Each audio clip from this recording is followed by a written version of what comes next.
Enjoy early access to ad-free episodes each week when you subscribe to Wedding Planning Podcast Premium in Apple Podcasts. Enjoy the show. Regardless of whether we're talking about venues or contracts, your budget, stress points, your wedding party, whatever the topic is, the bottom line is that helping you to plan a wedding celebration that reflects your priorities is always the driving force behind the Wedding Planning Podcast. And in today's show, we're going to explore the third pillar of any successful wedding celebration, which of course is the strategy. Today's convo is a strategy gem. This is Wedding Planning Podcast Classic. We're going to go over all the ins and outs of everything that should be included within your wedding venue contract. If you've already booked a venue and signed a contract, I would highly recommend pulling out that actual contract and stick around for today's show to check and be sure that all the key items we're going to discuss today are addressed in your document. Your wedding venue is literally the centerpiece of your dream wedding, and it's also likely the most expensive decision that you'll make throughout the course of your entire engagement. So we need to be extra cautious in getting all the details cemented just right. Now, of course, every couple and every wedding situation is very unique, so not every single thing we review today will necessarily be applicable to every single couple. And with that, let's dive into the essential items to be included on your wedding venue contract. The first thing is very obvious, as are a lot of these, but we're going to cover them just to be thorough. The first thing you'll definitely want included on that document is everyone's name and detailed contact information. This includes the name of the venue, the name of your contact person, and ideally one or two backup contact people who you can pick up the phone and dial directly if you have a question. It should also include your names and your contact information so that the venue can contact you as well. Next item that falls into the pretty obvious category is the date and specific times. It is not enough to have a July 17th, 2024 date on that contract. You also need to have the specific time that you have the property rented out for. And we're going to dive into that a little bit deeper further down the list. Next, very important details to include in your contract are the details of the specific space or rooms to be used. Many of these venue properties are very expansive and they have multiple different areas and separate spaces that can be rented out. For example, if you're touring a winery, they likely have multiple outdoor patios. They may have a private gazebo. They likely have multiple indoor rooms, private dining areas. You need that contract to specify exactly what areas you will have access to on your given date. And this is somewhat of a side note that ties back into the venue shopping process, which I said we were not going to go into, and I'm not going to go deep into it. But as you're touring venues, really be deliberate about the specific spaces that you will have access to. I have an example that jumps out in my memory of some friends who got married at a pretty big hotel here in San Diego. They have a ginormous ballroom area that they divide with literally plain old flimsy room dividers. So they will have this humongous ballroom sectioned off into 3 pieces and have 3 different wedding receptions going at the same time. This is pretty common, but in this situation, they did not have 3 separate access points to those 3 different weddings. So one wedding, literally all the members, all the party, all the guests, you literally had to walk through ballroom number 1 to get to ballroom number 2, which was sandwiched in the middle of these 3 spaces. Not ideal to have your wedding guests literally have to walk through someone else's wedding in order to get to your space, and also not ideal to be that poor couple who was stuck in room number 1 and having all these random people walking through their wedding. So that is a kind of a worst case scenario, but just a note to be very aware that booking the venue does not guarantee that you're going to have access to any space you see on that property. You're going to need to be very, very specific in your contract about which areas you are going to have access to. The next very important point, and we touched a minute ago on specific times, this kind of goes a little bit deeper into that. You're going to need to have outlined in your contract the time that you are able to have your vendors show up and start setting things up. Whether it's your vendors, whether it's you and your friends and your wedding party, whoever it is, you need to know what time you can show up on the property to drop things off. That might be a couple days in advance where they will allow you to store your decorations and your favors and your napkins and your signs. It might be 2 hours before the event begins, in which case you're going to have to do some additional logistics and planning. Whatever the time frame is, it's just important that you know that ahead of time so that you can allow yourself adequate time and adequate planning in order to make sure you're not crunched at the end. I would hate for anyone to assume that they can go ahead and drop all their stuff off at the venue a week ahead of time and then just set up on the day of. That may not be the case. So very, very important that you have it stipulated in very precise language exactly what time you can have your vendors show up and start setting up your decorations, your tables, etc. And the next key element for that contract will be the number of guests, the number of tables, and ideally a floor plan.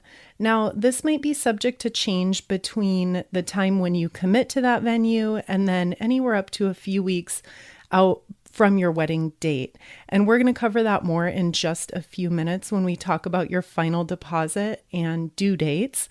But just to touch on it really, really quickly, when you book your venue and you're signing a contract, you are likely not going to have a final head count at that time. I won't say that never happens, but it would be kind of unlikely for you to have an exact number at that point.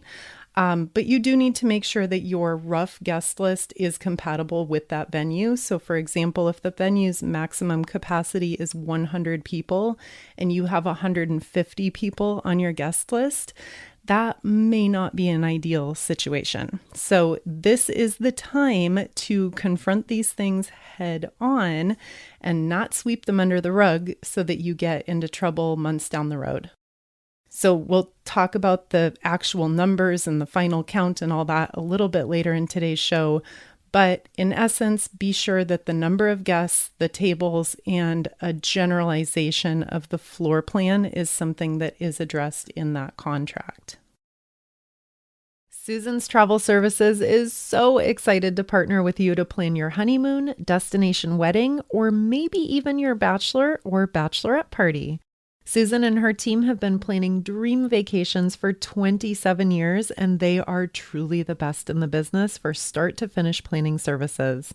Travel and new experiences are incredibly special to me, and Susan and her team have helped me plan some unforgettable vacations, including a bachelorette party in Cabo and a family anniversary celebration in Cancun. They meticulously researched the best all-inclusive options for us based on some very specific priorities, and the professional assistance in choosing location, resort, activities, and transportation was absolutely priceless.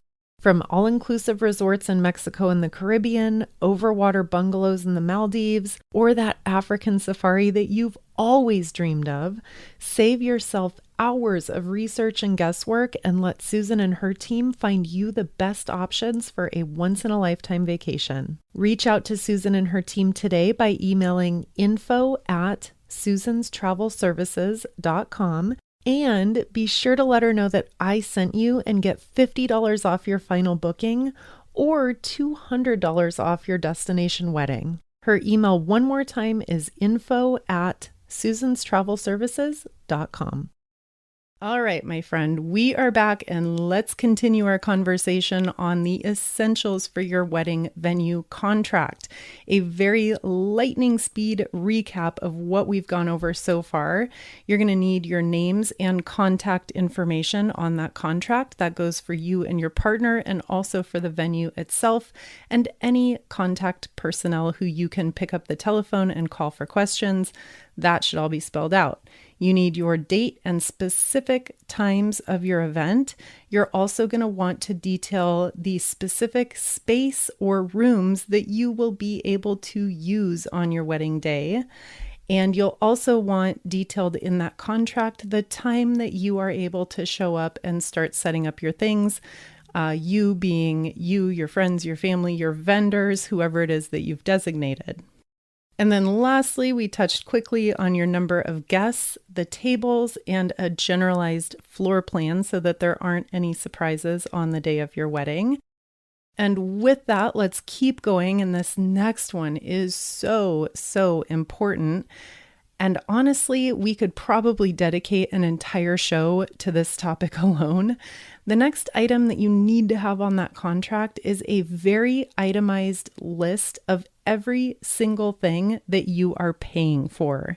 In other words, every single thing that the venue is providing to you needs to be listed out on your contract. If this needs to be on an addendum, on an attachment, on an Excel spreadsheet that everyone signs in initials, whatever it is, this is so critical. If you are booking an all-inclusive wedding venue, all-inclusive means different things to different people and to different properties. So to say I have booked an all-inclusive venue and simply assume that that means you get a wedding planner, a photographer, a videography team, all the food, all the beverages, all the setup, all the cleanup. Not necessarily, my friend. And this is where so many couples get into deep trouble, especially with their budget, because they do not take the time to manage expectations right up front. So as you're sitting down with that venue manager and you're going through this contract, it is so important to have them outline every single thing that you get when you pay for that venue space. And there is a flip side here because you're also going to need to create a detailed listing of everything that you will need to supply. So wherever there are holes, wherever there are things that the venue is not providing to you, you're going to need to come and supply those things. What specifically they will be, it's impossible for me to tell because every single venue, every single setup is very unique and very specific. My best advice to you as you're sitting down with that venue manager or that coordinator and you're putting together this contract, I would ask them, do you have a list of things that couples typically supply on their own? That might look like tables, table decor, place settings. It just really depends on your venue. It may or may not be included. You cannot assume that it will be included because I can guarantee you if it's not spelled out in black and white on that contract you're signing, then it is not included 9 times out of 10, maybe 99 times out of 100. We cannot assume that anything is included unless it's spelled out in black and white on that contract. Now, as you begin to understand all the things that are included, and again, on the flip side, all the things that are not included, it's really important to take a step back and be very realistic about the things that you're going to need to supply. If you and your partner are kind of going out on a stretch here and you're really splurging on an quote all-inclusive venue space, but then you come to find out during the contract phase that not everything you thought would be included actually is included, and now all of a sudden you are going to be responsible for supplying a list of 12 things that you didn't expect, that's going to add up to be a lot of extra money out of your pocket. So it's just really important, it's very important that you understand The responsibility involved on your part to organize, book, and manage all of those extra things. And then, of course, paying for all of those extra things and just being sure that everything is going to fall in line with a budget that makes sense for you. Okay, that was a lot of information to cover on that one little point to get a specific listing of everything that comes included with your venue. Next item to cover on that contract is any pertinent insurance, permits, or licensing requirements. Now, this is another topic that is pretty much impossible to generalize for all wedding situations because every state, every municipality, every city is going to have very different guidelines and requirements for what is included and what is required of a venue that's hosting a large event, likely serving alcohol, etc., etc. And then next item to cover in your wedding venue contract, you're going to need the names of all the managers, the supervisors, and their backups on the day of your celebration. Your coordinator, catering, decoration and florals, valet people, etc. Now, will every venue be able to definitively supply this information right on the spot when you book the venue? I mean, potentially you're booking this venue 2, maybe even 3 years in advance. Probably not. They probably will not have the foresight to know exactly who's going to be working there 2 or 3 years down the road. There is turnover, etc. However, it is still very important that you circle back in the 6 months or so ahead of your wedding date and confirm that you do have an updated list of all of your contacts at that venue. This will be key information to pass along to any wedding planner who you're working with or anyone who you've designated to be your point person on the wedding day.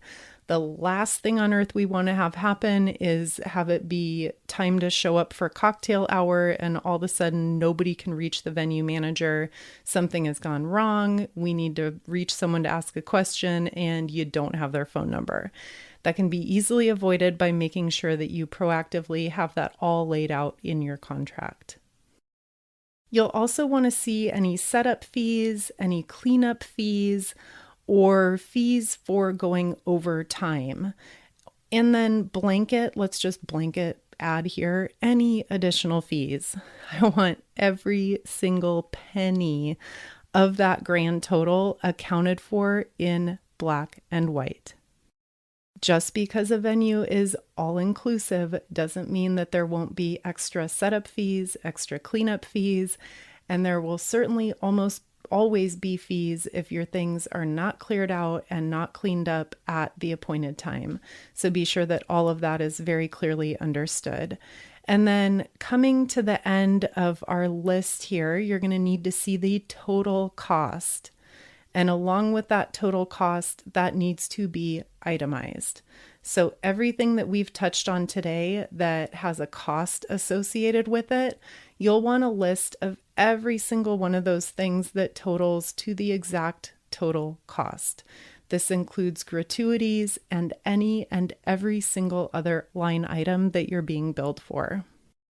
As you're signing this contract and you're entering into this agreement, most wedding venues will take a deposit at that time to hold your spot and reserve your date. That's very common. And you will also want to know on your contract the due date of any other deposits. Maybe you're just doing a partial first deposit and there's a second deposit due. It's all going to be very situational depending on the property that you're working with. So make sure that you understand exactly how much money you owe and when, and stay on top of those dates because you're going to risk losing your deposit and or the venue altogether if you're not on top of this stuff. And then on the topic of amounts and due dates, you also need to understand when they need your final balance and the due date of that final balance. That will typically also come along with submitting your final head count. So you'll have your final guest count ideally in the month before your wedding. I think a lot of venues will accept that number up to 2 weeks before your wedding. And if they're charging you per person, then that's where that final balance number will come from. And just make sure you understand and you have it marked very clearly on your calendar when that due date is. And then, last but not least, certainly not least, it is very important that you understand the venue's cancellation and refund policy. All right, that was pretty thorough, right? I hope today's show has you feeling 100% confident about signing a contract with your dream wedding venue. But remember, the most magical venue in the world with an airtight contract means nothing if you're flailing in overwhelming anxiety and you're too stressed out to even enjoy it.